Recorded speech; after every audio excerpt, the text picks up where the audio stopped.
ዛሬ የምናየው የሰው ልጆችን የአኗኗር ሁኔታ ሙሉ በሙሉ እየቀየረ የመጣውን ኤአይ ነው።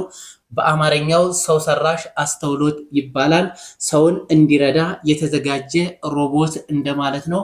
ይህ ሮቦት ታዲያ ለሰው ልጆችም ስጋት እየሆነ ይገኛል።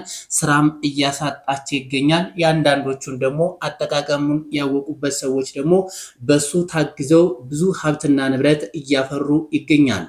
ኤለን መስክም አንድ ጥያቄ ተጠይቆ ይህን ምላሽ ሰጥቷል። የሰው ልጆች አስተውሎት የሰው ልጅ በአስተሳሰብና በእውቀት መቼ ሊበልጠው ይችላል? ከ5 ዓመት በኋላ ከ10 ዓመት በኋላ ተብሎ ለተነሳለት ጥያቄ ይህንን ምላሽ መልስ ሰጥቷል። በ10 ዓመትና በ5 ዓመት ውስጥ የሚሆነውን አላውቅም፣ ነገር ግን የሰው ሰራሽ አስተውሎት ከዛሬ ዓመት በኋላ ሙሉ በሙሉ ይበልጠዋል።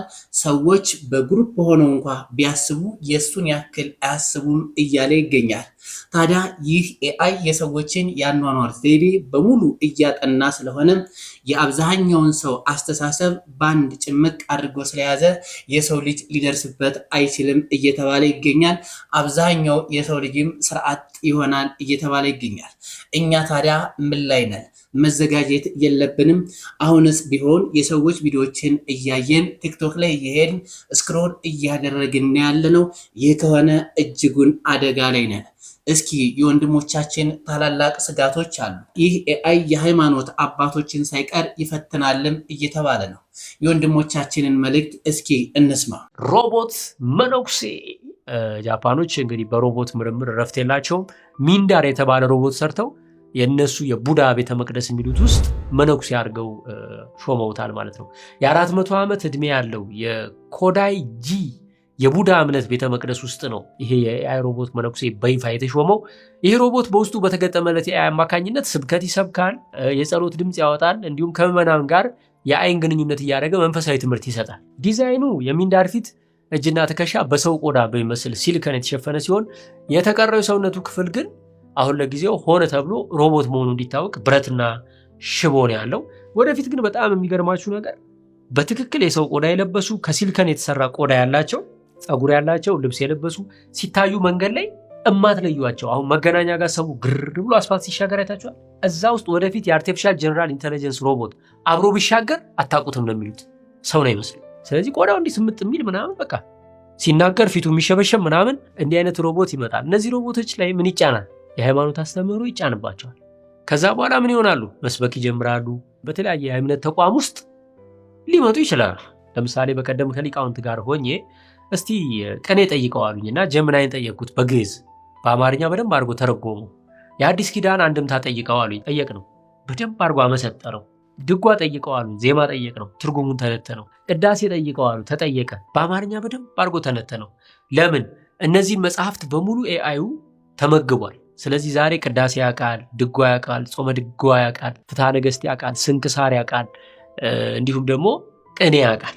ስለዚህ የሃይማኖት አባቶች፣ የእምነት ተቋማት አስተምህሮቻችሁ ላይ አርቲፊሻል ኢንተለጀንስ ወደፊት እየሸረሸረ እየበረዘ እየቀየረ አደጋ እንዳያመጣ አሁን ላይ ምን እየሰራችሁ ነው? ይሄንን ትልቅ ጥያቄ ማንሳት ፈልጋለሁ። ነገ ጠዋት ሮቦቱ ቅኔውንም ድጓውንም ጾመ ድጓውንም አንድምታውንም ብሉይን አዲሱን ተምሮ ሊቃውንቱ መነኮሳቱን ተምሮ ይመጣል። ሲመጣ ግን የተማረው ትምህርት ትክክለኛው ይሁን ወይስ የተሳሳተው?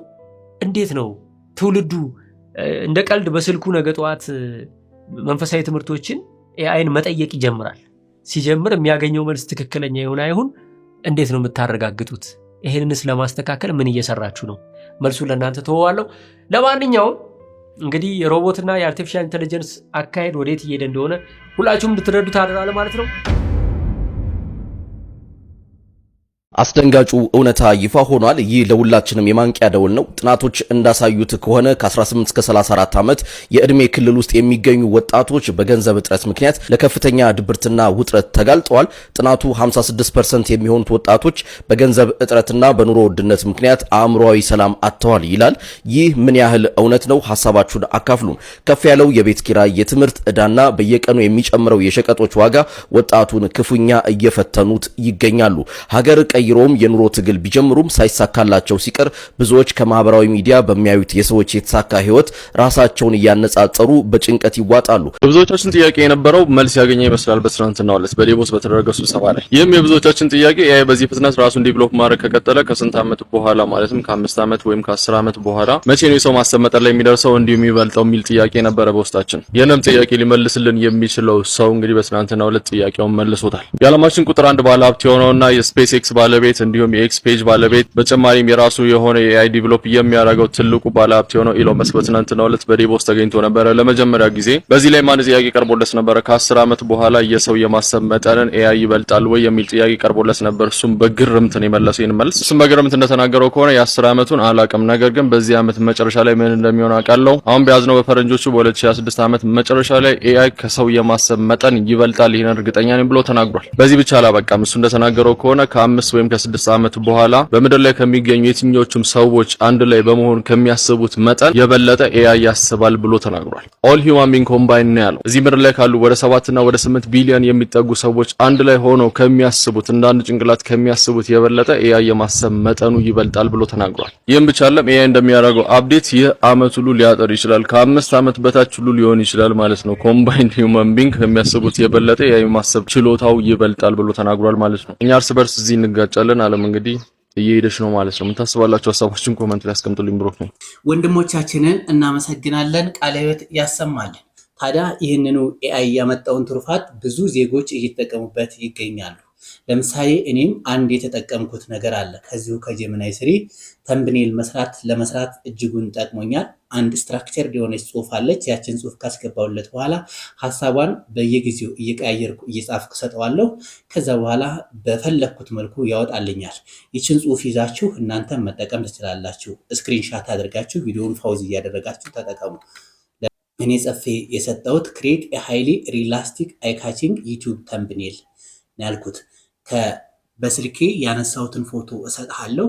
አንተ ባክግራውንዱን የኤአይን ሎጎዎች አድርገህ ላይት ግሎ ያለው አድርገህ የሚያምር አድርገህ ለአይን የሚስብ አድርገህ ስራልኝ ብዬ እሰጠዋለሁ። በመሃል ግን ኦን ዘ ራይት ሳይድ ኦፍ ዘ ተምብኔል በአማርኛ ቀጣይ ዓመት የሰው ልጅ ኤአይ በአስተውሎት ይበልጠዋል ኤለን መስክ አለ ጻፍልኝ ብዬ ትእዛዝ አዘዋለሁ። እሱ በሚገባ ስትራክቸር ካደረገው በኋላ ይህንን ምስል ሰጥቶኛል።